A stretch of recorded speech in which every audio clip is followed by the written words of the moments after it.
தினம் ஒரு திருக்குறள் வழங்குபவர் பா. மூவேந்திர பாண்டியன்.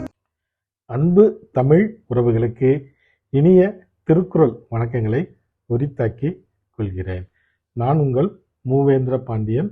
நாளொரு திருக்குறள் வரிசையில் இன்றைய தினம் அறத்துப்பாலில் 34வது அதிகாரமாக உள்ள நிலையாமை என்ற அதிகார தலைப்பின் கீழ் அமையப்பெற்ற 337வது திருக்குறளை காணப்போகின்றோம்.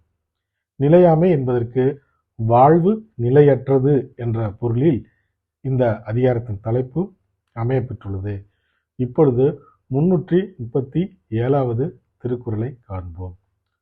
ஒரு பொழுதும் வாழ்வது அறியார் கருதுப கோடியும் அல்ல பல. மீண்டும் குறள். ஒரு பொழுதும் வாழ்வது அறியார் கருதுப கோடியும் அல்ல பல.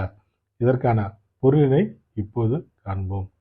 ஒரு நாள் கூட வாழ்வது அறியாத மக்கள் கோடிக்கும் மேலான கனவுகளை நெஞ்சத்தில் கொண்டிருப்பார்கள் என்பது இக்குறட்பாவின் பொருளாகும். மீண்டும் பொருள். ஒரு நாள் கூட உயிருடன் வாழ்வதை அறியாத மக்கள் தன்னுடைய நெஞ்சத்தில் கோடிக்கும் மேலான கனவுகளை நெஞ்சத்தில் கொண்டிருப்பார்கள் என்ற பொருளில் இந்த குறட்பா அமையப்பெற்றுள்ளது.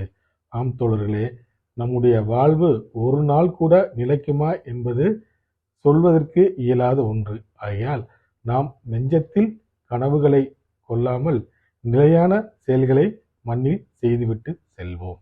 வாழ்க தமிழ், வளர்க தமிழ்நாடு. வணக்கம்.